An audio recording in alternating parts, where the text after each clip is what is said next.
하나님의 은혜로 전 세계 한 30개 국가 정도를 방문하게 된 것 같습니다. 거의 매달 해외를 한 번 정도 나가는 편입니다. 중국에 방문했을 때 들은 이야기 두 가지를 제가 여러분에게 먼저 소개해드리면서 제 이야기를 들어가도록 하겠습니다. 어떤 선교사님께서 중국에 선교사로 파송이 되고 중국을 선도하는데 그분이 이제 지역을 정하는 데 있어서 하나의 소문을 들었다고 합니다. 그 내용이 뭐냐면 바닷가 지역에 있는 지역이 우상 숭배가 매우 많고 복음 전도율이 매우 낮다는 겁니다.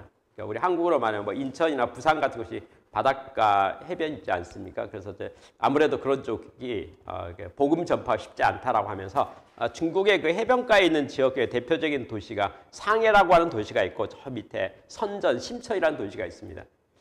그래서 이제 많은 선교사들이 선전, 심천 지역에 가서 복음을 전했는데 불구하고 생각만큼 기대만큼 열매가 없었다는 거죠. 근데 이분이 하필이면 본인이 원치 않게 배치되는 과정 속에서 선전 지역을 가게 됐습니다. 그래서 자기가 생각할 때 좀 부담스러웠어요. 왜? 자기를 파송했던 교회에 또 이렇게 가서 보고하려고 볼 때 열매가 너무 없을 것 같아서 고생은 많이 할 것 같은데 열매가 없을 것 같아서 이제 걱정 속에서 선전, 심천 지역을 방문했답니다. 가서 사역을 하는데 본인이 이해 안 되는 일이 생겼다고 합니다. 이상하게 복음만 전하면 예수님을 영접하는 거예요. 그러니까 분명히 자기가 그 선전 지역에 갈 때 제가 들었던 소문은 거기는 바닷가 지역이라서 우상 숭배가 많고 미신이 많기 때문에 복음 전파가 쉽지가 않다 그랬는데 자기가 말씀을 전하니까 다 영접하는 거예요. 그래서 예배를 드리면 또 예배당에 사람들이 가득 모이는 거예요. 그러니 이분이 이제 되게 이제 좀 곤란해졌죠. 마음이 심란해졌습니다. 내가 전도를 잘해서 이런 열매가 있는 것인지 아니면 이게 어찌된 것인지에 대해서 판단이 잘 안 돼요. 여하튼 시간이 지나가면서 부흥을 했습니다. 교회도 잘 되고 전도도 잘 돼서 열매가 풍성해요. 그래서 이제 드디어 선거 보고를 하기 위해서 이제 여러 곳을 방문하게 되었습니다. 방문하면서 이제 보고를 하는 거죠. 그 사진들 아주 멋진 사진들 많습니다. 한 번은 이분이 가다가 영국의 어느 교회를 방문해서 선교 보고를 하게 됐다고 합니다. 가서 이제 좀 본의 아니게 이제 말을 조심하게 했죠. 왜냐하면 너무 자랑하는 것 같은 느낌이 들어서. 다시 말해서 복음에 전파하는데 불모지로 말하는 선전 지역에서 이와 같이 큰 영적 열매를 추수한다는 것은 이게 아무리 생각해도 속마음으로 내가 전도를 잘하나 이런 생각이 이제 마음에 좀 있으면서 그러나 겸손하게 조심하게 보고를 쭉 했는데 반응이 이상했다 합니다. 그렇게 다른 교회 가서 보고하면은 분위기가 좀 뭐 환영하고 밝고 박수치고 좀 이렇게 좀 응원하는 분위기였는데 그 교회 가서 보고를 하는데 전부가 우는 거예요. 말 한마디 않고 눈물을 줄줄 흘리는 거예요. 한 명 특별히 자꾸 전원이. 그러니 이 선교사가 너무 이상하잖아요. 자기는 좋은 이야기하고 복음의 열매와 이게 가득한 걸 설명하고 있는데 왜 웁니까? 그렇죠? 말 한마디 안 하고 박수 치는 사람 아무도 없고. 이제 설교가 끝나고 나서 이분이 너무 좀 당황스러워서 이 상황은 자기가 전혀 생각하지 않았던 상황이라서 너무 당황스러워서 이제 그 중에 한 분에게 왜 뭐 우시나요? 왜 우시나요? 자기도 더 납득이 안 돼요. 왜 우시나요? 했더니 그래서 그분께서 이렇게 저희랑 같이 가볼 곳이 있습니다. 그런 거야. 저희와 함께 가볼 곳이 있습니다. 따라갔죠. 그때 어디 요양병원에 가서 나이가 한 90이 넘으신 침대에 누우신 할아버지 앞에 모시고 간 거예요. 그죠? 그분 가서 이렇게 인사시키면서 이분이 선전에서 온 선교사입니다. 복음의 많은 열매를 맺어서 오늘 선교 보고를 교회에서 드렸습니다. 라고 이렇게 소개를 하는 거예요. 그래서 이제 병문안을 간 거죠. 그래서 나오면서 자기가 왜 거기를 가서 그분을 만나서 우리 양로 요양병원에 혼자 누워 계시는 그분을 만나서 이렇게 인사를 해야 되는가 이런 생각이 들어서 이제 왔다고 나오면서 물었다고 합니다. 왜 저를 그곳에 안냈습니까? 그랬더니 아까 그분 90대 다는 그분이 청년 시절에 이 교회에서 우리가 한번 모처럼 중국 선교해보자 해가지고 파송한 선교사였다고 합니다. 선전지에 가서 수고를 정말 많이 했는데 선교 보고에서 교회 입장에서 선교 보고할 때 숫자를 원하는데 숫자가 안 나오는 거죠. 그렇죠? 그래서 세월이 한 10년, 20년 지나고 나서 선교 열매가 전혀 없기 때문에 교회에서 복귀 명령을 내렸다고 합니다. 당신은 선교사 자격이 없는 것 같다. 어지간한 사람 같으면 선교 열매 있어. 당신 어떻게 그 열매가 없느냐라고 이제 교회에서 도저히 뭐 더 이상 선교비를 지원할 만한 가치가 없다고 생각해가지고 그분을 호출해서 돌아오라고, 본국에 돌아오라고. 좀 바꿔서 말하면 우리가 사람 잘못 버린 것 같다. 당신은 선교사 자격이 전혀 없는 것 같다. 라고 했다면. 그래서 그분이 돌아와서 이제 교회에 그래도 한 세월이 있었으니까 다음에 보고하지 않았겠습니까? 보고할 때 그가 말했던 딱 한마디가 이런 말이었답니다. 선교는 우리가 하는 것이 아니고 하나님께서 하십니다. 하나님께서 하십니다. 전적으로 모든 걸 하나님에게 의존합니다. 저는 그곳에 가서 하나님에게 열심히 기도했었고 열심히 헌신했습니다. 다만 눈에 보이는 열매는 없었지만 우리 하나님께서 저의 기도를 반드시 응답하실 거라고 생각합니다. 저는 중국의 선교사입니다. 파송받았습니다. 저의 평생 중국 선교를 할 겁니다. 하나님께서 또 여러분께 저를 중국 선전에 저를 보냈기 때문에 저는 하나님께서 선전을 부응시키기를 믿음의 눈으로 바라봅니다. 그래서 제가 비록 귀국하였지만은 현재 제가 발은 떠나 있지만은 제가 죽는 날까지 그 지역을 위해서 24시간 계속 기도하겠습니다. 우리 하나님께서 반드시 하나님의 영광을 거두실 거라고 저는 확신합니다. 그렇게 보고했다는 거예요. 그리고 계속 이 선교사는 영국에 와가지고 계속 기도만 하는 거예요. 하나님 선전을 부응시켜 주시옵소서, 영적 수술해 주시옵소서. 계속 기도만 한다는 거예요. 24시간 만날 때마다 항상. 그리고 세월이 지나서 이제 몸이 쇠약해져서 드디어 병원에 계시는 거죠. 병원에 가셔서도 계속 기도한다는 거예요. 신방만 가면 하나님 우리 선전을 위해서 복음의 영적 수술에서 하나님께서 해주십시오라고 기도를 했다는 거예요. 모든 교인들이 그 기도에 대해서 신뢰하지 않았고 믿지 않았고 한다는데 오늘 당신이 와서 선전에 대한 보고를 하는 걸 가만히 듣고 보니 당신이 말씀만 전하면 복음만 전하면 다 영접한다는데 이건 전적으로 우리 선교사님의 기도를 하나님께서 응답하신 결과라고 저희는 오늘 보게 되었습니다. 그래서 저의 믿음 없음을 하나님을 회개하는 마음으로 고백합니다. 그 이야기를 제가 중국 선전에서 들었습니다. 그 말과 똑같이요. 중국 선전에 제가 복귀했던 내용은 이제 중국에 많은 기업들이 있잖아요. 근데 선전적이 양자각이라고 하나요? 양장에서 양장 북쪽 북경 쪽에는 되게 좀 타이트합니다.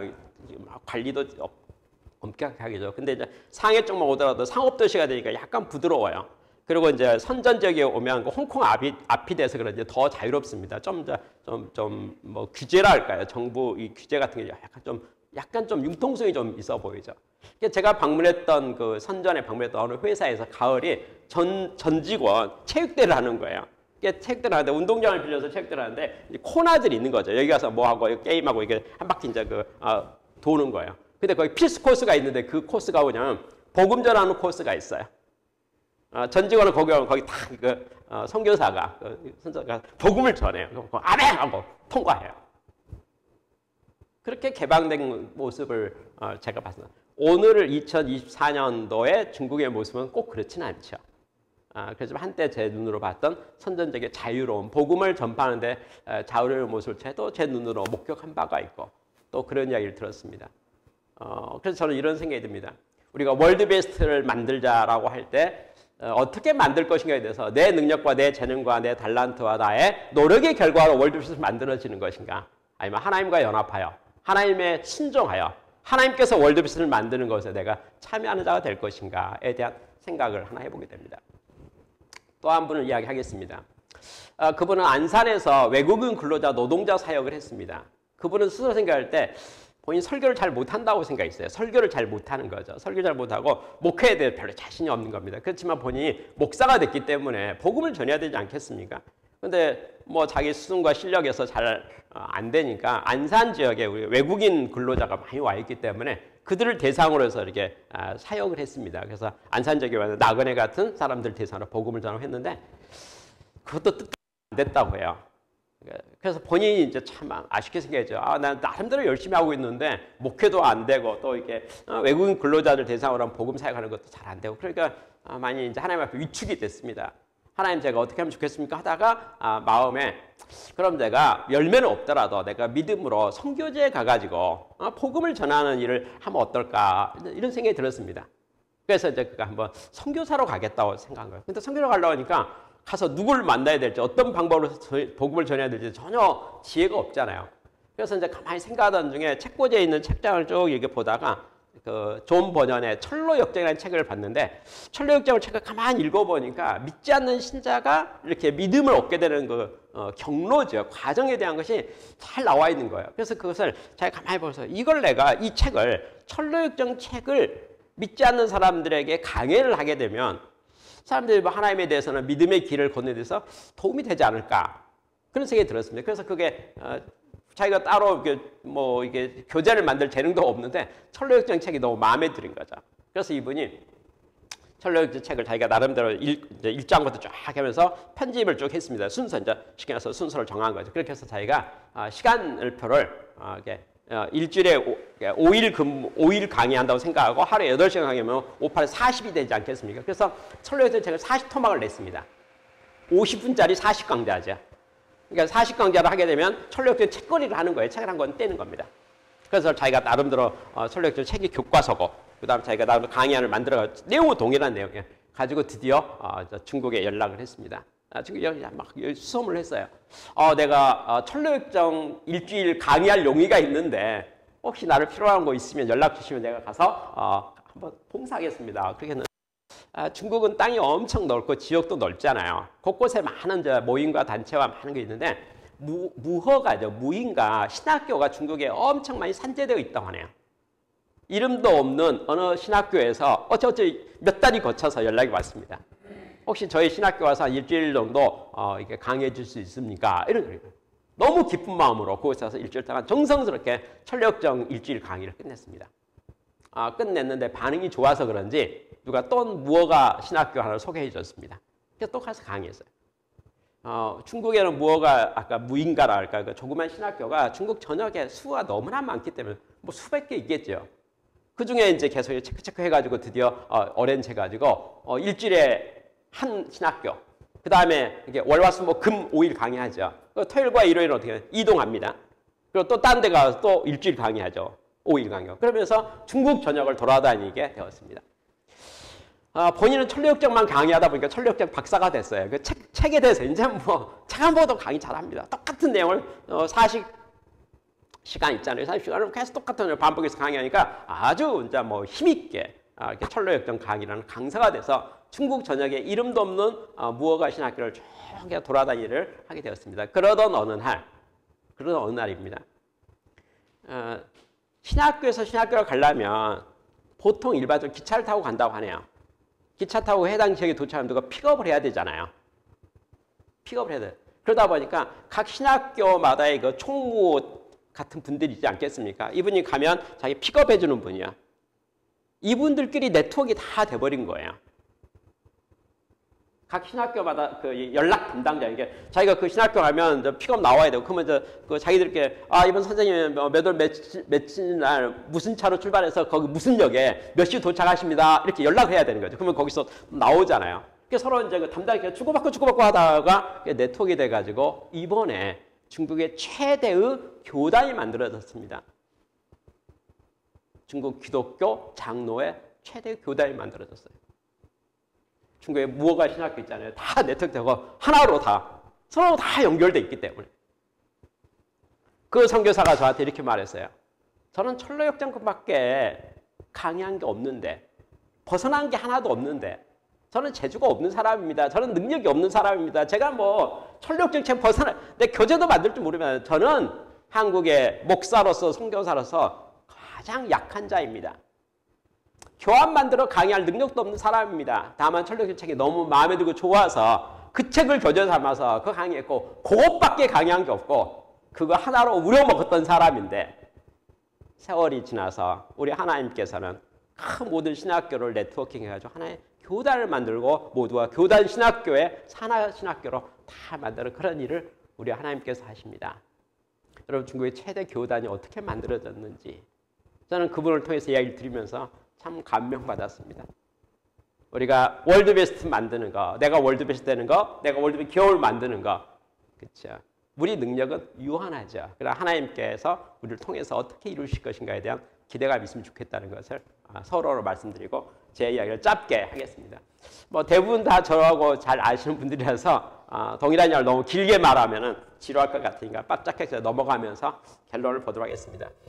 저는 1977년도에 저의 재수를 했었는데 저희 어머니께서 새벽기도 저를 위해서 1년 동안 했다는 걸 나중에 알게 되었습니다. 제가 대학교 1학년 입학해서 1978년에 한국 대학 기독대학인회에서 ESF라는 선교단체입니다. 대학생 선교단체인데 그쪽에서 생업 공부를 하게 되면서 복음을 깊이 이제 알게 됐습니다. 그리고 78년 가을에 입술로 시인하여 구원에 이른다는 말씀, 로마서 말씀을 깊이 묵상하면서 제가 신앙 고백하면서 그 다음날 아침에 제가 정말 믿음에 확신이 생기는 놀라운 일이 생겼습니다. 그래서 저는 믿음이라고 하는 것은 하나님의 선물인 것 같다. 그러니까 내가 노력해서 깨달아서 논리적으로 해서 하나님의 믿음을 얻는 것이 아니고 하나님께서 우리를 찾아와 주시고 주시는 선물이 믿음이 아닌가 그런 생각을 대학교 1학년 때 하게 됐었고 1978년부터 오늘까지 하나님을 만난 사람으로서 인격적인 만남을 통해서 오늘 이르게 되었습니다. 저는 이제 대학 4년 동안 성경 공부를 열심히 했었습니다. 그런데 졸업하면서 문제가 하나 있었습니다. 제가 생각하는 진로와 하나님께서 인도하신 진로가 달랐다는 겁니다. 저는 대학원에 가기서 이렇게 사회에 나올 때 석사, 박사를 하고 나오면 유리할 거라고 생각해서 석사 과정에 대학원 시험을 봤는데 뭐 실력이 부족해서 낙방을 했습니다. 저는 인천에 있는 대우중공업에 입사를 했는데 배치받은 곳은 경상남도 양산군 철마 산속에 있는 대우정밀공업시설 발령을 받아서 내려가게 되었습니다. 저는 그 내려갈 때 그렇게 행복하지 않았습니다. 제가 생각했던 진로, 그 방향들이 어긋났기 때문에요. 전혀 제가 생각하지 않은 곳으로 제가 가고 있기 때문에요. 다만 저는 4년 동안 성경 공부를 열심히 했기 때문에 너는 본토 가족 아비집을 떠나서 내가 지시할 대로 가라는 하나님께서 아브라함을 부르는 목소리와 같은 모습으로 내가 전혀 알지 못하는 낯선 땅이지만은 하나님께 좋은 계획이 있겠다라고 생각하고 믿음으로 순종하는 마음으로 대우정을 갔던 것이 1982년 1월 달에 제가 대우정을 갈 때의 모습입니다. 오늘 와서 뒤돌아보니까요. 저는 대우정밀이라는 그 조그만 회사에서 열등감 없이 또 주어진 많은 기회를 충분히 잘 이렇게 활용해서 무럭무럭 성장할 수 있었던 곳이었다는 것을 알게 되었습니다. 무슨 말이냐면 제가 원래 근무하기를 원했던 대우중공업이나 아니면 울산 현대중공업 같은 회사에 갔더라면 저보다 실력 있고 능력 있는 사람이 너무나 많죠. 동기생도 많고 선배도 많고 그죠? 그들을 제끼고 뭐 제가 이렇게 기회를 얻어서 성장한다는 건 어렵지 않겠습니까? 그런데 대우정밀은 제가 갔을 때 저는 마음에 안 들었지만은 그 회사 사람들은 저를 아주 우리 회사의 미래를 책임질 인재가 왔다고 생각했었고 많은 기회를 저에게 혜택을 주었습니다. 그래서 그곳에서 제가 무럭무럭 여러 가지 실력을 배양할 수 있었다는 것을 보게 되면서 나중에 지나서 세월이 지나가면서 하나님께서 저에게 필요한 가장 적합한 곳으로 다시 말해 성장하기에 제일 좋은 곳으로 제가 실력을 갖추기에 제일 좋은 곳으로 인도하셨다는 생각을 지금 하게 되었습니다. 저는 나름대로 대학 4년 동안에 선교단체에서 열심히 했기 때문에 직장 선교에 큰 관심을 가지고 대우정밀 일터 예배에 큰 관심을 가지고 있습니다. 그래서 가자마자 1982년도에 대우정밀 기독신우회 창립을 제가 주도했었고 제가 총무가 되었습니다. 그래서 일을 했었죠. 1대1 성경 공부도 매우 많이 했었는데 직장에서 제가 자료를 보고 이해가 안 되는 것이 일주일에 한 13명 정도를 1대1로 성경을 공부했더라고요. 그건 정말 참 제가 지금 생각해도 어떻게 할 수 있었지라는 생각이 들어서 이해가 안 될 정도로 합니다. 김대영 같은 친구는 3년 동안 1대1을 했습니다. 보통 3개월, 6개월 하면 다 예수님을 믿는데 이 형제는 그렇지 않았습니다. 3년 동안 1대1을 해서 결국 지금은 목사가 되어서 미국에서 목회를 하고 있는 중입니다. 저는 매일 점심시간마다 30분씩 중보 기도회 모임을 인도했습니다. 12시부터 1시까지가 점심시간인데 12시 5분에 모여가지고 35분까지 풀로 30분 동안 통성으로 함께 기도를 열심히 했습니다. 그리고 해서 매일같이 그러면서 신회를 했었고 회사 저지서 똑같이 부서별 성경 모임을 다 만들었습니다. 그리고 리더를 양성하고 각 리더가 각 부서마다 매주 한 번씩 성경 공부할 수 있도록 했습니다. 그리고 다양한 신회 이름으로 봉사활동도 많이 했습니다.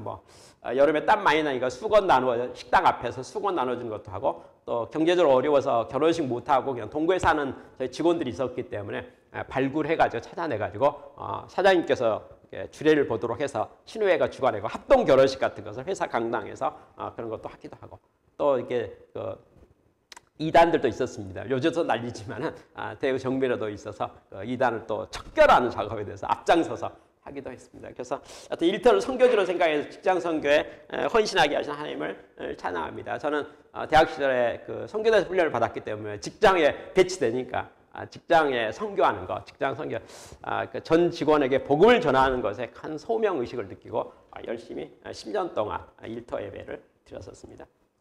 결혼도 했었습니다. 1984년인데요. 그러니까 제가 82년 1월 달에 대우 정밀로 갔는데 그 회사 앞에 조그만 교회가 있는데 동네 이름이 두구동입니다. 그 교회 한가운데 있는 두구동 교회인데 작은 교회예요. 교인 수가 그때 한 80명 정도 됐던 걸로 기억하고 저를 포함한 청년이 한 4, 5명 정도 되는 조그만 교회였습니다. 작은 교회였기 때문에 청년 4, 5명은 저를 포함해서 뭐 찬양대 봉사도 하고 중고등부 교사도 하고 뭐 청년부 활동도 하고 뭐 이것저것 교회 모든 일에 동원되는 아침 새벽부터 밤 늦게까지 일하는 일꾼이었습니다. 교회 장로님이 저에게 소개시켜줬어요. 제가 청년부 회장이었는데 부회장 자매를 소개시켜줘가지고 두구동교에서 결혼식을 했습니다. 결혼식을 하고 나서 둘 다 저 포함해서입니다. 제 아내도 그렇고 경제가 너무 어려워가지고 신혼여행을 가야 되는데 뭐 갈 만한 곳이 없죠. 돈이 없으니까, 돈이 어려우니까. 누가 이야기를 하더라고요.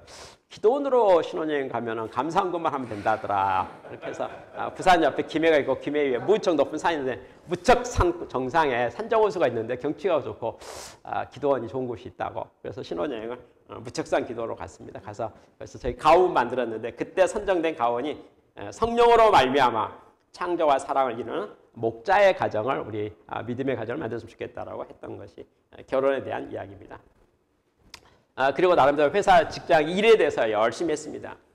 그런데 1987년도 이야기입니다. 1980년 1월 달에 내려갔으니까 87년 여름이 되니까 5년 7개월 정도 됐던 상황에 서울 구로공단 쪽에 그때 생산기술연구원 기계연구소가 있었거든요. 근데 거기서 기계연구원을 모집한다는 모집 공고가 있었습니다. 저는 서울공대에서 기계 설계를 전공하고 엔지니어 출신일 뿐만 아니라 대우정밀에서 생산기술 쪽에 또 그 기술연구소의 제품 개발 쪽의 업무를 엔지니어로 하고 있었기 때문에 저게 적합하다 생각해서 원서를 냈습니다. 그리고 시험을 봐서 합격을 했어요. 그래서 이제 입사 구비서를 준비해가지고 와서 인사팀에 제출했죠. 그런데 급호를 주는 데 있어 호봉을 경력 산정하는 데 있어서 민간 기업인 대우정밀의 경력을 산정해 주지 않는 거예요. 이렇게 말해요. 연구소에서는 석사, 박사는 이게 급을 다 인정해 주는데 연구소니까. 근데 당신은 졸업장 보니까 학사 졸업장을 가지니까 석사, 박사 경력을 못하고 마치 이제 뭐냐면 저는 대우정 5년 7개월 근무했는데도 불구하고 마치 대학 졸업한 신입사원의 호봉을 저한테 주는 거예요. 그래서 저는 부당하다고 생각해서 그럼 뭐 안 되는 거 아니냐. 5년 8개월이 안 되면 5년을 해주든지 그렇잖아요. 아니면 80% 하도 이렇게 될 거 아니냐 했더니 규정이 그래도 어떠냐는 거예요. 제가 난감해가지고 서 있으니까 그 옆방에 분임 토의실 들어가서 좀 생각해보고 나오라고. 그 방에 딱 들어갔는데 제 인생에 처음으로 하나님의 음성에 제 마음을 이렇게 두드렸습니다. 토기장이가 토기를 만드는데 금그릇, 은그릇, 질그릇 만들 권리가 왜 토기장에 없느냐. 토기장이가 그릇을 만드는데 귀하게 쓸 그릇과 천하게 쓸 그릇을 선택할 권리가 왜 토기장에 없느냐. 그 말씀이 그 방에 들어가서 난감해하는 저에게 가슴에 들어왔어요. 저는 토기장에는 나를 부르신 하나님이라고 인식했었고 쓰임받는 그릇들, 그렇죠? 그 모습에 대해서 제가 이런 생각. 하나님, 제가 대우정밀의 생활이 질그릇 같아서 서울에서 생활하는 것이 금그릇, 은그릇 같아 보여서 하나님 이제 제가 질그릇 성실하게 청실하게 열심히 살아왔으니까 이제 좀 승진 좀 시켜주세요. 저 은그릇 좀 만들어주세요. 금그릇 좀 만들어주세요. 라는 보채는 마음으로 제가 이곳에 와서 원서를 냈다는 생각이 제 마음에 들었습니다. 근데 그런 저에게 하나님께서 내가 너를 질그릇 쓰든 금그릇 쓰든 그건 내 권한이 아니냐. 너의 인생의 주인이 누구냐. 너가 잘 되고 하는 걸, 너가 월드베이스 되는 것을 내가 도와주는 역할이 나의 역할이냐, 아니면 나를 월드베이스 생각해서 나에게 순종하는 길이 너의 뜻이냐, 너의 주인이 누구냐, 인생의 너의 뭐 어떻게 생각하는 거니, 우선순위에 대한 생각이 들었어요. 너희는 먼저 그의 나라와 의를 구하라 그랬는데 저는 저의 의를 구하고 있었고 하나님을 바라보고 있지 않다는 알았습니다. 제 인생에 처음으로 그 자리에서 열심히 신앙생활을 했는데요. 다시 말해서 대학교 1학년 때부터 믿음을 갖게 나서부터 남이 보기에 정말 성실하게 열심히 교회 생활 모든 것을 열심히 했음에도 불구하고 그 추구하는 저의 마음의 중심에 하나님 저를 도와주세요 하는 마음이 있지 젊은 저를 하나님께서 왜 부르셨는가에 대해서 순종의 마음이 없었다는 걸 알았습니다. 그래서 제가 그날 제가 엄청나게 자기중심적이고 이기적인 크리스찬이고 신앙이라는 것을 깨달았습니다. 제가 사람에게 인정받고 싶어하는 마음이 매우 크다는 걸 알았어요. 하나님에 대한 순종보다는. 저는 그 자리에서 깊이 회개했습니다. 그리고 하나님에게 고백했습니다.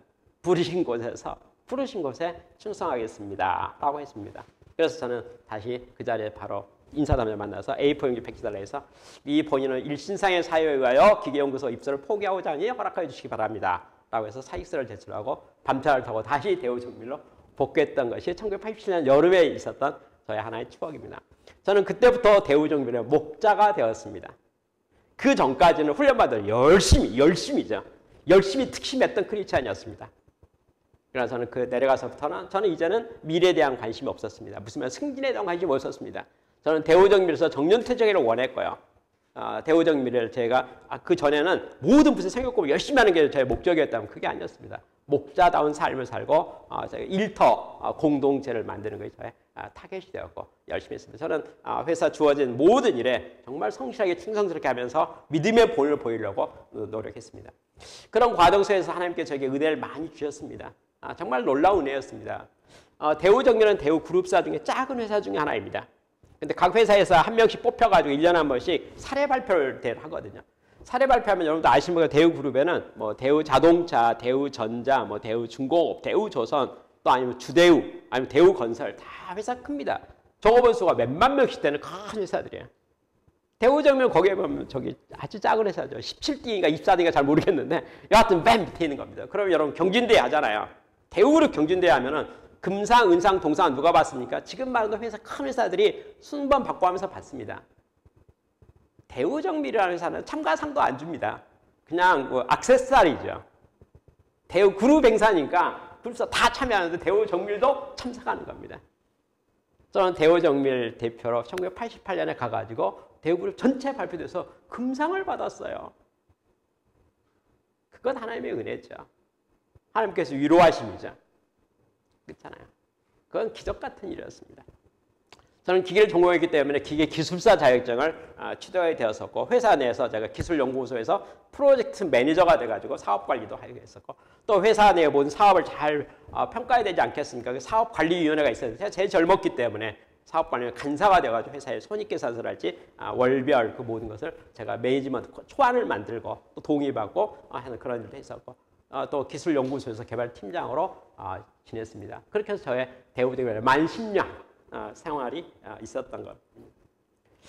10년이 지났던 어느 날 서울에 있는 여의도에 있는 한국능률백 컨설팅이라는 경영 컨설팅 회사로부터 저에게 스카우트 제안이 왔습니다.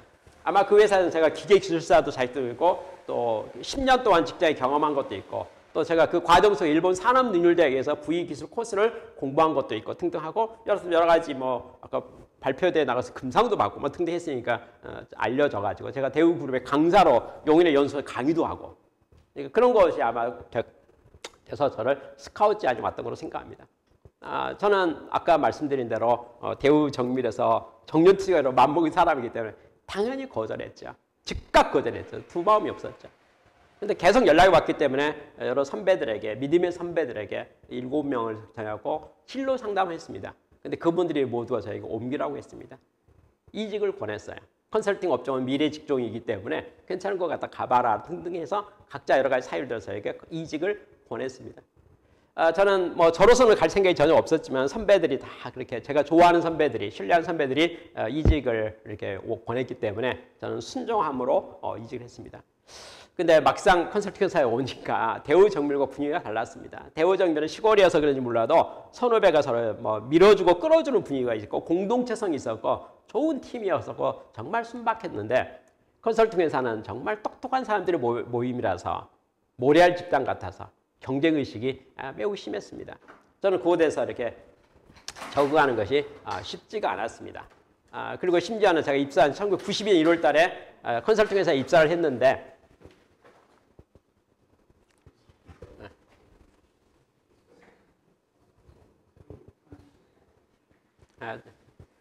1990년 1월 달에 제가 컨설팅에 입사를 했는데 적응이 잘 안 됐나 어느 날 1992년 봄에 4월 달에 컨설팅 임원께서 저를 불러가고 개인 면담을 했는데 그가 저에게 이렇게 말했습니다. 이강당 씨는 실패하는 조건 10가지를 컨설턴트로서 실패하는 조건 10가지를 완벽하게 갖춘 유일한 사람이다 라고 저를 평가를 했습니다. 그때 저도 그렇게 생각해요. 주관적 객관적으로 저는 컨설팅 회사에 적합하지 않는 사람이었습니다. 저는 그때 하나님에게 기도했죠. 하나님 뭐 대우증명에 잘 나오고 있었는데 인정받고 있었는데 이대로 정년퇴해도 되는데 왜 저를 컨설팅 업종에 보냈습니까? 그렇게 기도했습니다. 근데 그때 하나님께 제게 주셨던 마음은 너는 컨설팅 업종에 하나님을 신뢰하고 하나님에게 선한 도구가 되는 선한 영향을 미치는 직업 분야라고 너는 생각하는 거니? 이런 말이었습니다. 크리스찬인 제가 전혀 적응을 못하고 왕따를 당할 뿐만 아니라 실패할 조건 역할을 완벽히 갖췄다고 평가받고 있는 중에 제가 봐도 컨설팅 업종은 저하고 너무 안 맞는 거죠. 크리스찬 문화도 전혀 아니고 그렇죠? 아닌 것 같습니다. 그래서 내가 너 생각해봐라. 너 대학 시절에 4년 동안 선교단체 훈련을 받았지. 그 지난 10년 동안 대우정면에서 직장 선교 5분이나 열심히 해서 잘 훈련 받았잖아. 그래서 내가 너를 컨설팅 업종에 직업 선교사로 파송하는데 너 그렇게 나약한 마음 먹어서 되겠어? 그런 마음을 그때 그날 밤에 저에게 주셨어요. 저의 능력과 실력은 빵점이지만 아무도 저를 환영하는 사람 한 명도 없지만 그렇죠? 그러나 저는 믿음으로 컨설팅 회사를 떠나지 않고 머물러야겠다라고 했습니다. 하나님께 저에게 지혜를 주셔서 또 만남을 주셔가지고 저는 그곳에서 매일같이 일은 없고요. 다른 사람이 일 많죠. 이런데 자료를 만들면 공유하고 자료를 만들면 공유하는 걸 했는데 컨설팅 회사는 지식산업이라서 자료를 만들면 자기 소유력이 매우 강하거든요. 남 안 주죠. 근데 일 없는 컨설턴트는 하루 종일 자료 만들어가지고 공유하고 있으니까 매우 특별하지 않습니까? 그거 자료 공유하는 것 때문에 왕따도 풀리게 됐었고 인정받고 드디어 자리 잡았다면 실력을 인정받은 것이 아니고 그냥 동료로서 인정받는 사건이 컨설팅 회사 입사했던 1992년에 있었던 내용입니다. 그 후로 하나님께서 저에게 컨설턴트로서의 성장할 수 있는 정말 좋은 기회를 주셨습니다. 저는 일본 연수에 가서 일본 도요타 자동차 연수도 갔었고 또 미국 제너럴 일렉트릭, 미국 샌프란시스코 주립대학에 가서도 공부하고 그다음 미국 제너럴 일렉트릭에 스페셜 게스트로 가가지고 또 공부도 하고부터 시작해서 많은 공부를 했습니다. 그리고 저는 대학에서는 기계 설계를 전공했는데 기계를 전공했죠. 근데 다시 대학원에 가가지고 아주대학, 수원에 아주대학에 가고 석사와 박사 과정을 공부하면서 산업공학 쪽으로 경영 쪽에 좀 가까운 쪽으로 공부를 해서 박사 수료를 하게 되었습니다. 그리고 5년이 지났는데 회사 내 저를 이렇게 인정했습니다. 이광락 씨는 공부하는 컨설턴트인 것 같다 이렇게 말했습니다. 공부하기를 되게 좋아했어요. 실력 키우기를 매우 좋아했습니다. 그 과정으로 저는 한 5년 정도 지났을 때 회사 내 최고의 연봉을 받는 컨설턴트를 총괄하는 그룹장으로까지 승진하게 되었습니다. 사실 그 가운데 공부하는 과정에서 하나님께 저에게 큰 이렇게 용기를 주셨던 사건이 있었습니다. 1993년 제가 1월부터 4월까지 일본에 있었는데 연수받고 있었는데 1월 마지막 주에 제가 일본에 들어갔는데 2월 첫째 주 수요일 날입니다. 그러니까 주일날 일본인 교회 가서 예배 드리고 나서 목사님이 이러시는 거예요. 한국은 교인이 많아서 수요 예배를 드리는데 일본은 교회가 적어서 교인이 적기 때문에 수요를 못 드린다. 그래서 필요한 사람은 교회에 와서 설교 공부를 하니까 참석하면 어떠냐라고 권했습니다. 저는 일본어를 잘 못하기 때문에 참석을 하고 싶은데 이게 뭐 못 알아듣잖아요. 그래서 망설였어요. 예, 가겠습니다. 근데 제가 일본어 공부를 어떻게 할까 생각하다가 일본어 성경책을 한 장을 외우면 이렇게 대화 속에 일본어 단어가 나올 거니까 제가 성경 내용을 많이 알고 있으니까 대충 무슨 말들을 주고받고 하는지 감을 잡을 수 있지 않을까 하는 생각이 들어서 하나님께 기도했습니다. 하나님, 제가 이번 주 수요일 날 성공하는데 일본어 못 알아듣는데 좀 알아듣기 위해서 일본어 공부를 해야 될 것 같은데 제가 성경 한 장을 외우려고 합니다. 한 장을 가르쳐 주시면 그 공통단어 제일 잘 나올 한 장을 가르쳐 주시면 제가 그걸 열심히 외워가지고 가서 한번 공부해 보겠습니다. 라고 했습니다. 성경을 제가 딱 폈는데 이렇게 딱 폈는데 야고보서 5장이 딱 펴진 거예요.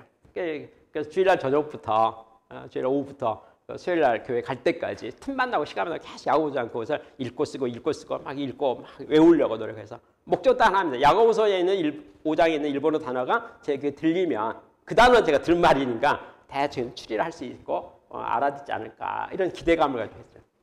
근데 수요일날 교회 딱 갔더니 목사님이 동그랗게 둘러앉았는데 예, 오늘은 순서에 따라서 야고보서 5장을 공부하겠습니다. 그게 저한테 개인적으로는 그게 1993년 2월 첫 번째 수요일날 일본 기후 순복음교회에 있었던 저의 경험인데 그 야고보서 5장을 공부하겠습니다 말을 듣는 순간 제 마음 깊은 곳에서 내가 너를 보노라, 내가 너를 아노라, 내가 너를 불러노라, 내가 너를 보노라, 내가 너를 지켜보노라, 내가 너를 아노라. 그 마음의 생각이 계속 그래서 제가 아까 컨설팅 업종에서 전혀 빵점인 컨설턴트이지만 하나님께 저를 공부하라고 말씀하셨고 일본에 공부하러 보내셨고 앞으로 공부하는 컨설턴트 길을 걸으라고 하나님께서 저에게 인도하셨다는 생각에서 그때부터 정말 공부하는 컨설턴트, 공부 대행 컨설턴트로서 열심히 했습니다. 그 결과로 컨설팅에서 폭도 넓어지고 깊이도 깊어지면서 인정받는 컨설턴트가 되었습니다. 자, 회사 내에서 최고의 컨설턴트 되니까 연봉도 최고고 뭐 경력도 모두면서 넘버원이 되니까 컨설턴트 저에게 찾아와서 저에게 질문하기 시작했습니다. 제가 이강락 컨설턴트와 같이 실력이 좋은 컨설턴트 되려면 어떻게 공부하면 좋겠습니까? 방법 좀 가르쳐 주세요. 이런 조언을 했습니다. 저는 그들에게 복음을 전했습니다. 삼위일체 하나님이 계시는데 성령께서 교회를 돕는 기능하고 컨설턴트가 기업을 돕는 기능이 나는 보기엔 똑같은 것 같다. 정말 당신이 실력 좋은 컨설턴트 되기를 원한다면 성령에 대해서 알면 참 좋을 것 같다. 나를 배우기를 원한다면 성령에 대해서 공부하면 좋을 것 같다. 하나님에 대해서 공부했으면 좋겠다. 하나님의 삼위일체 하나님을 공부해서 나랑 1대1 공부하지 않겠느냐. 이렇게 이야기했습니다. 그래서 한국유배 컨설팅 내 신우의 모임이 만들어지고 예배를 드리기 시작하면서입니다. 근데 정말 놀라운 이야기를 하나 하겠습니다. 그게 1997년도 이야기인데요. 96년, 97년도 이야기입니다. 제가 드디어 한국유배 컨설팅의 대표 컨설턴트 그룹장으로서 이름이 있고 회사 내에서 최우수 지도 컨설트 상을 주면 저 혼자 계속 단독으로 받았거든요. 그래서 회사 내에서 한 360명의 컨설턴트 중에서 가장 대표 컨설턴트로 이름이 알려지고 인정받기 시작하는 바로 그 시점이에요.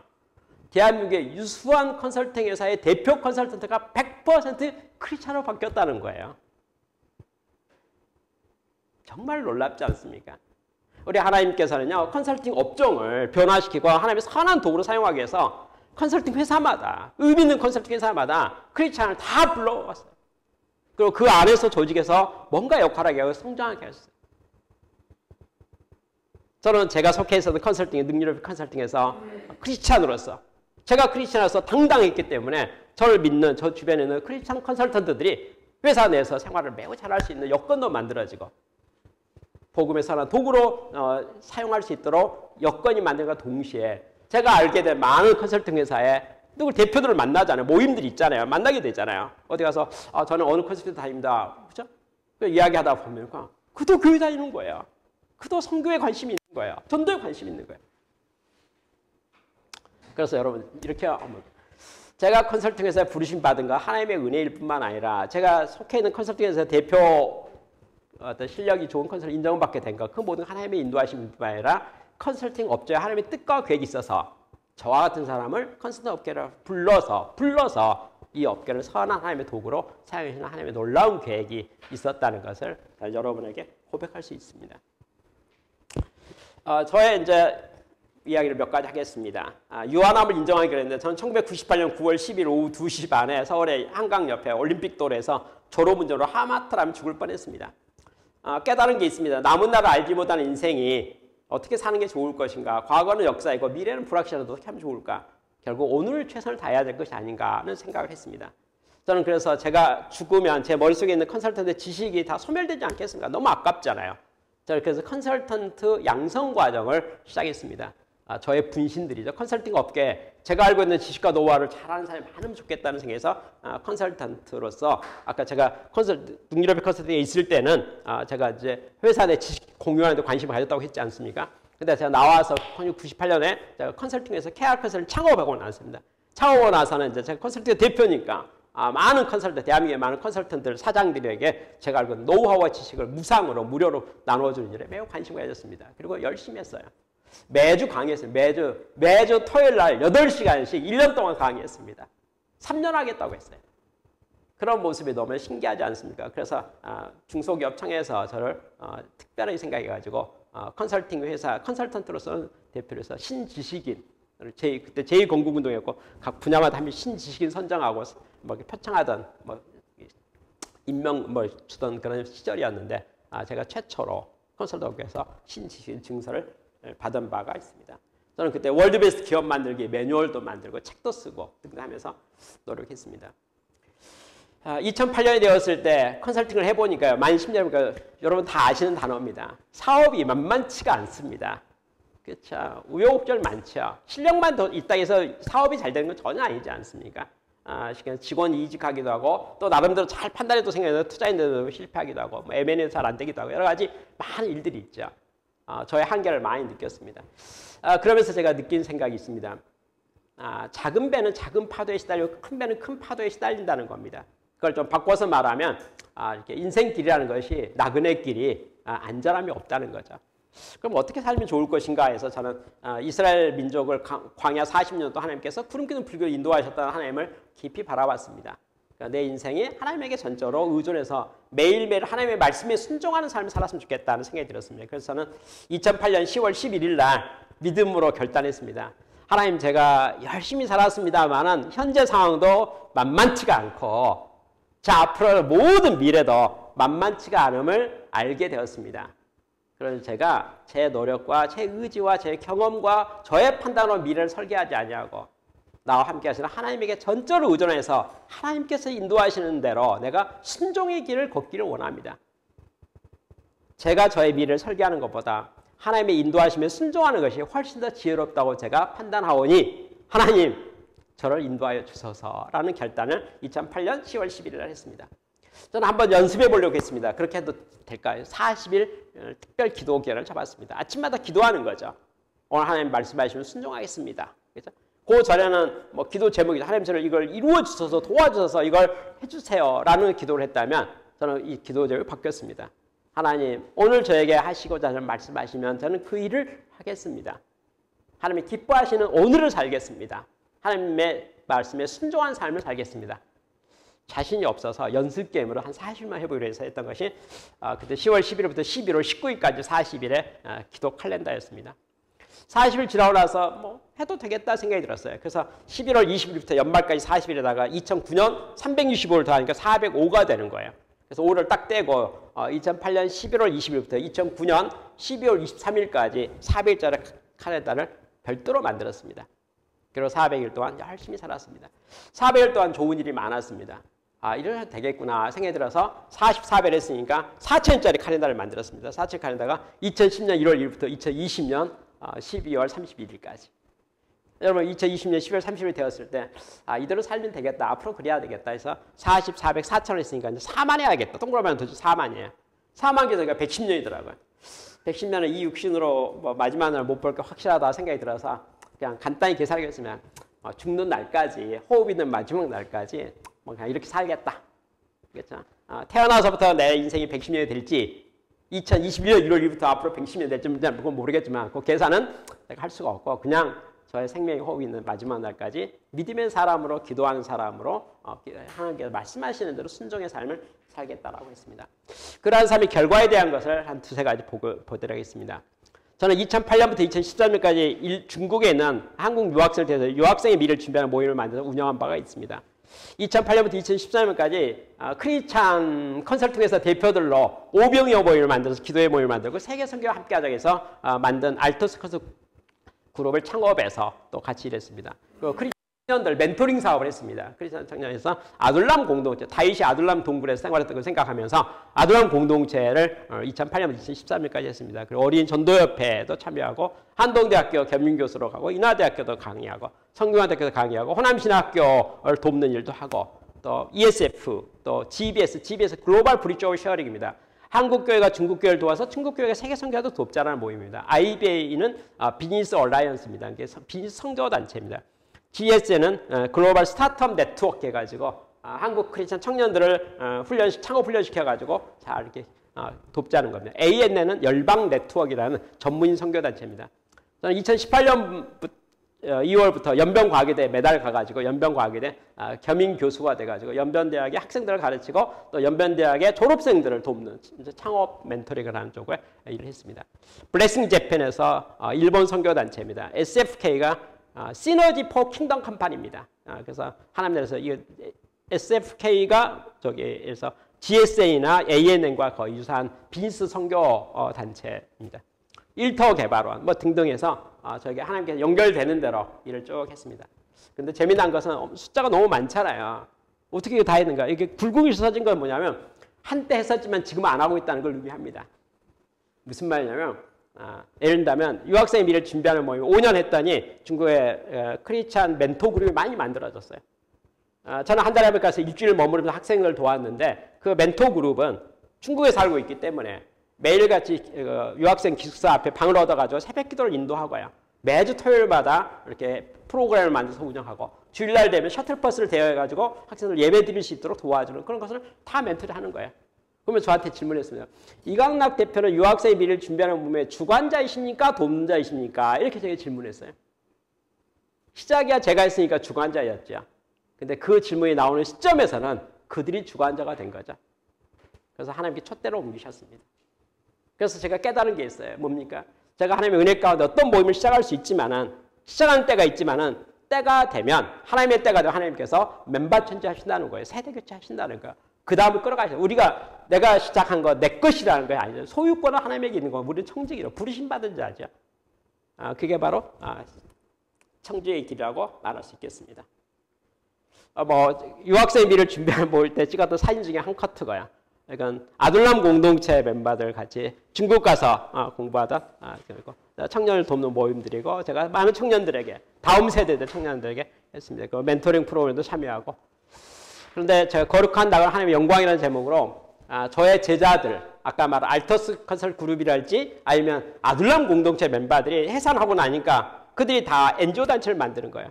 여러분 우리 그 CBMC에 잘 유명하고 잘 알려져 있는 그 드림스 드림 임채종 대표 그 가난한 학교 100개 중에 그 아둘람 공동체 아까 아둘람 공동체 1기 총무였습니다. 그가 나가서 드림스를 만들고 황아람과 유영아 대표는 지금 현재 그 강동구에서 허브 공동체는 1터 공동체입니다. 아주 잘하고 있습니다. 박경배 대표는 교회 음악 엔지니어 스쿨을 만들고 현미스 코치는 코칭 사관학교를 만들고 정원현 씨는 윤리 환경운동단체를 깔고 강동환 대표는 올리브 재단을 만들고 장학재단이면 구제 장학재단이면 뭐 등등 하면서 합니다. 그래서 제가 보니까 나는 그들에게 돕는 일을 일정 기간 했지만은 나의 도움을 받아서 그들이 다시 독립해가지고 새로 NGO 단체 만들고 사실 사역을 저보다 더 멋있게 잘하는 걸 보면서 제자 양성이 참 중요하구나. 내가 씨를 뿌리고 잘 도와서 그들이 자라서 나는 떠나고 말지만 나는 사라지고 말지만 그들이 또 하면서 하는 것을 제가 보면서 내가 이 일을 꾸준히 해야겠구나 하는 생각이 들어서 지금 현재 아둘람 두 번째 모임들을 서울에서 하고 있고 충북 청도에서 하고 있고 또 부산에서 하고 있고 동경에서 하고 있고 연변에서 하고 있고 러시아 모스크바에서도 하고 호치민에서도 하고 몽골도 하고 있습니다. 저는 지난주에 그 연변을 다녀왔었고요. 다음 주에는 네팔을 다녀올 계획이고 10월 첫째 주는 몽골을 갈 계획이고 11월에는 베트남을 가고 쭉 해서 기회대로 인도하시는 대로 하나님 순종해서 제자 양성의 길을 걷고 있는 중입니다. 이런 과정 속에서 우리가 정말 참 돕고 나면은 은근히 인정받기를 원하잖아요. 근데 빰 맞는 경우도 있습니다.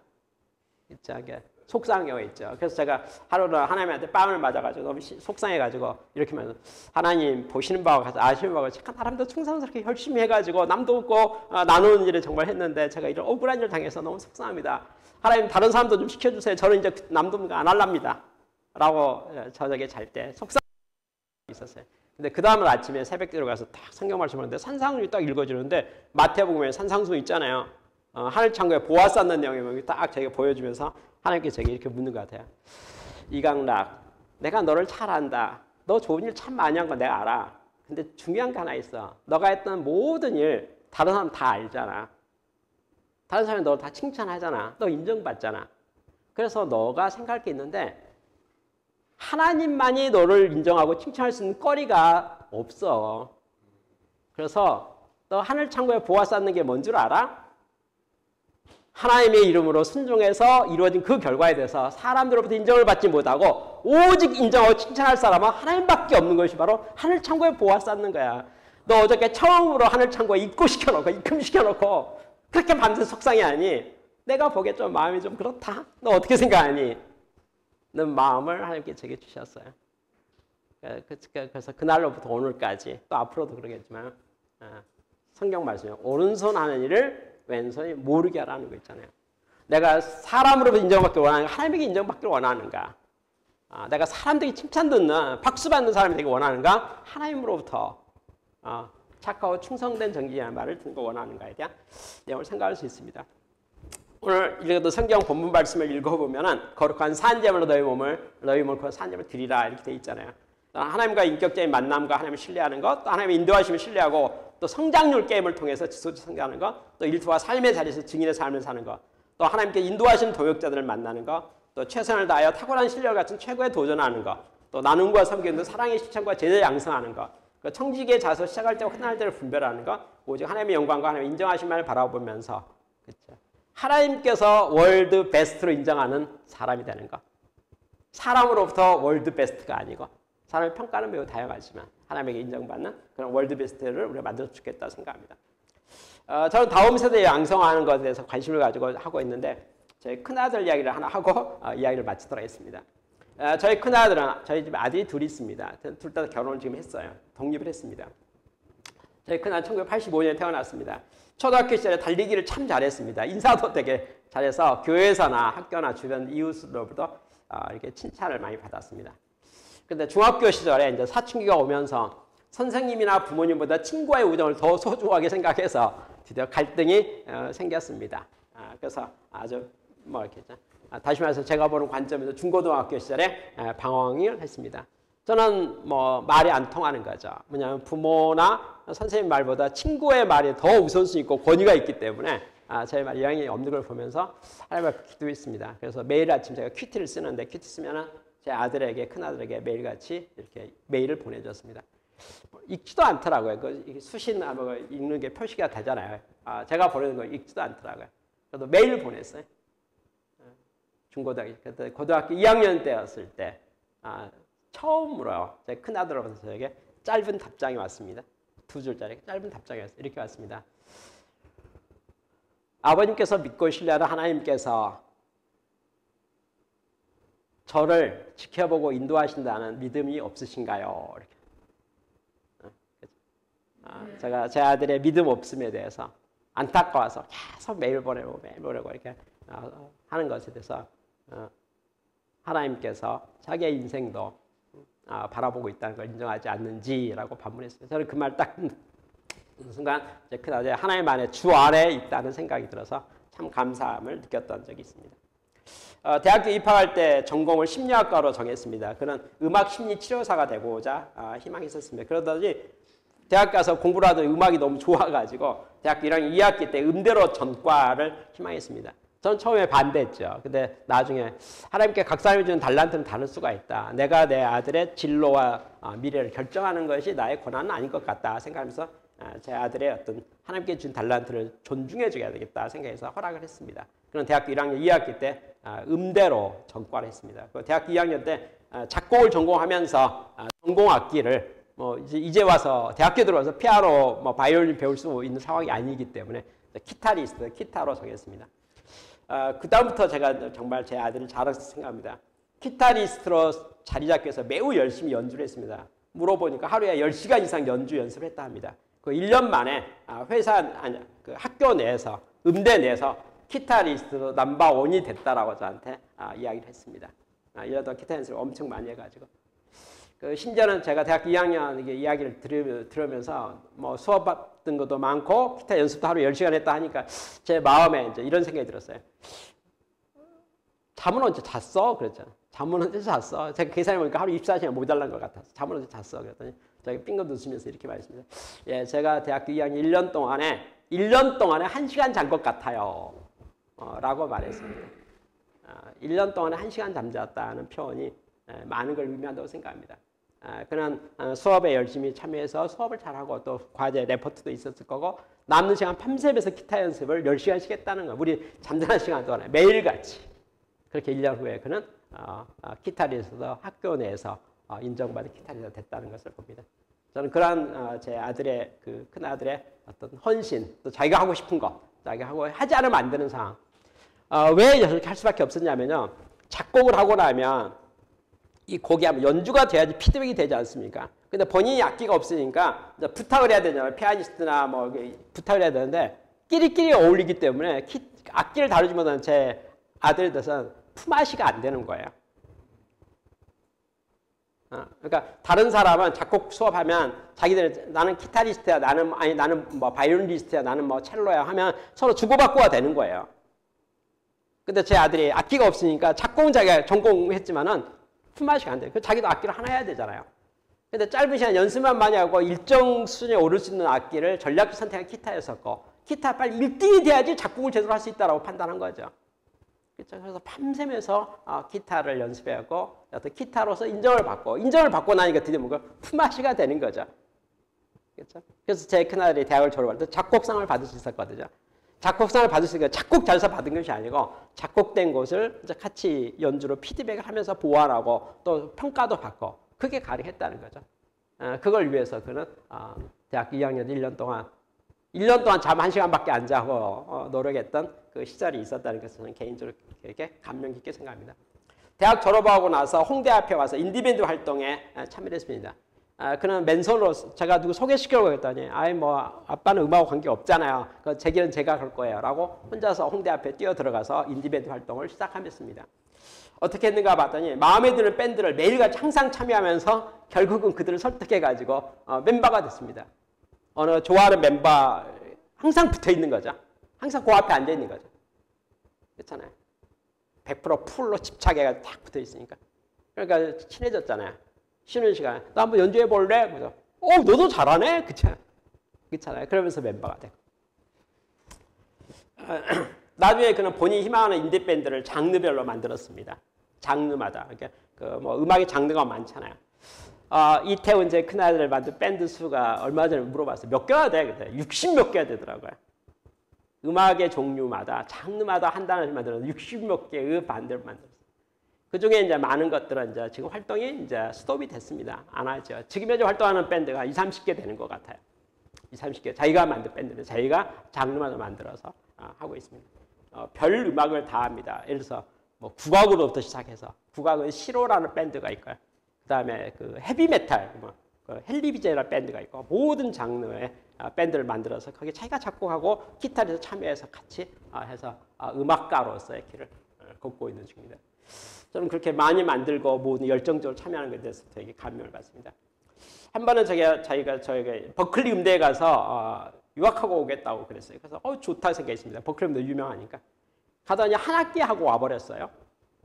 장학생으로 갔는데 그래서 깜짝 놀라가지고 아니 졸업장을 가져와야지 시료증을 갖고 와야지 그냥 이거 뭐가 어디냐 했더니 그래서 자기는 기타 연주를 잘 배우기 위해서 버클리 음대에 가서 개설되어 있는 기타 과목에 대한 걸 다 수강해가지고 시청시청해가지고 다 듣고 왔기 때문에 기타 배우러 가서 기타를 배워왔으니까 더 갈 필요가 없다 이거죠.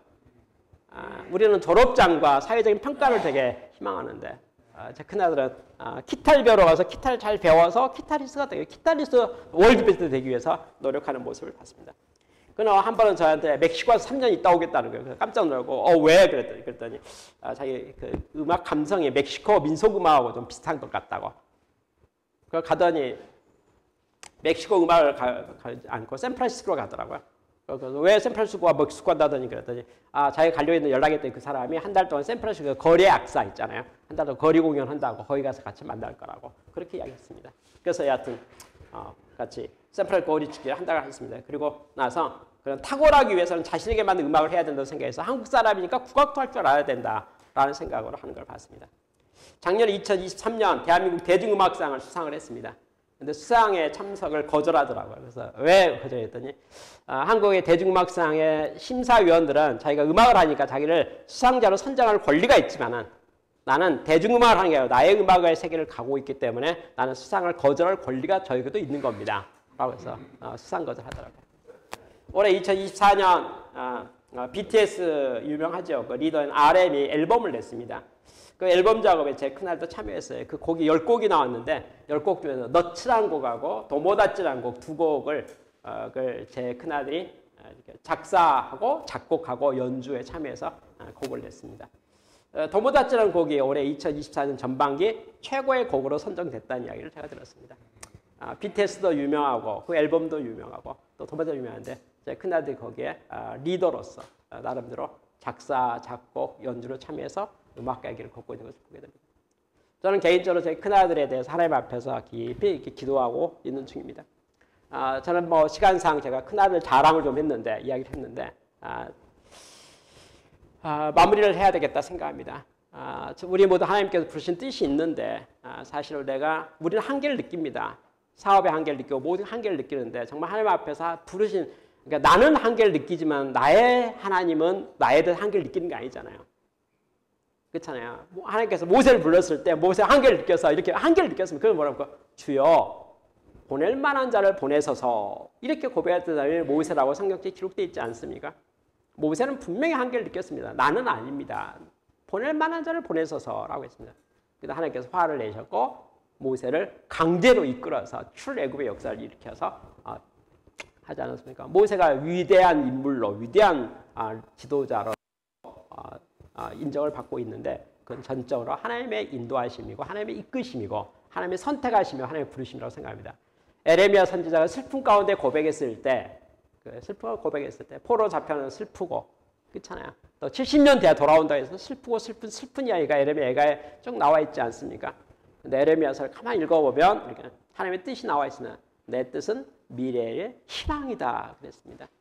여러분 우리 주변에 내가 하는 비즈니스 그쵸? 한계를 느낍니다. 한국교회 미래 한계를 느낍니다.